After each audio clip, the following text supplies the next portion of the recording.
From Washington, this is VOA News.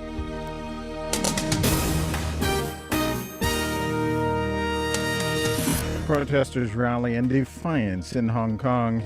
An international presence against Ebola in Sierra Leone. I'm Vincent Bruce, reporting from Washington. Late Saturday, leaders of Hong Kong's main student union conditionally agreed to new negotiations with authorities. Earlier in the day, it was Leung Chun-ying, chief executive of city's business district, declaring that city streets must be reopened by Monday morning.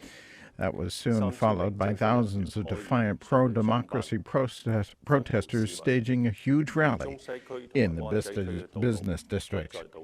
The Health Ministry of France says a French nurse who contracted Ebola in Liberia while working for Doctors Without Borders has recovered.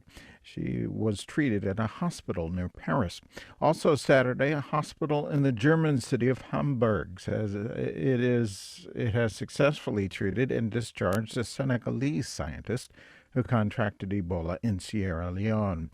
In Sierra Leone, Anthony Benbury of the United Nations talks about some of the emergency support offered by the world body. UNMIR will be focusing on supporting a logistics response. We'll be bringing in helicopters and cars and motorcycles, so community mobilization workers can have better transportation access. The World Health Organization says the current outbreak of the disease, the worst on record, has infected more than 7,400 people in West Africa. A suicide bomber has killed at least 4 people in a predominantly Shiite area of the Pakistani city of Quetta. Police say the man detonated his explosives in a busy bazaar. No group immediately claimed responsibility for the attack in the Hassara neighborhood. This is VOA News. The United States says the Swedish government's newly announced recognition of a Palestinian state is premature.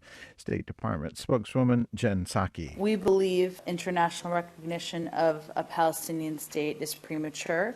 We certainly support Palestinian statehood, but it can only come through a negotiated outcome, a resolution of final status issues, and mutual recognition by both parties. Psaki said Israelis and Palestinians must be the ones to agree on the terms on how they live in the future 2 states.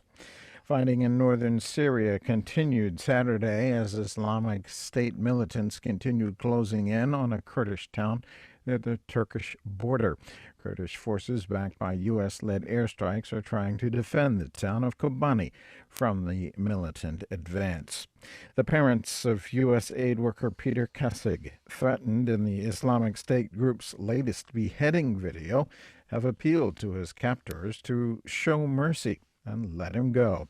Ed and Paula Kassig of the U.S. state of Indiana made their plea in a video statement released Saturday. British Prime Minister David Cameron has pledged to do everything possible to defeat the Islamic State militant group a day after the video surfaced showing the beheading of British aid worker Alan Henning. After a meeting with his security team, Cameron said in a broadcast message that the Islamic State group must be held responsible for Henning's murder. As a country, what we must do with our allies is everything we can to defeat this organization in the region, but also to defeat it at home. And we must do everything we can to hunt down and find the people who are responsible for this. North and South Korean officials have agreed to resume high-level talks sometime in late October and early November. The talks had been stalled for several months. The new agreement to hold talks follows a rare and sudden visit to South Korea by a delegation of 3 senior North Korean officials.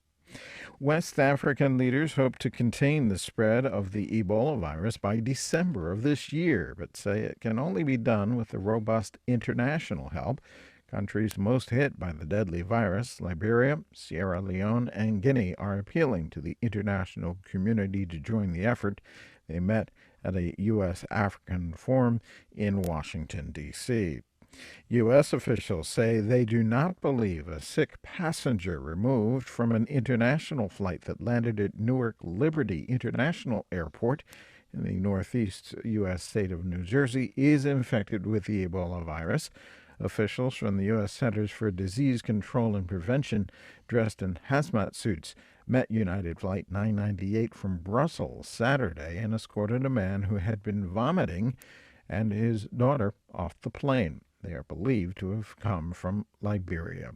There's more on all of these stories at our website, voanews.com. I'm Vincent Bruce, reporting from Washington. That's the latest world news from VOA.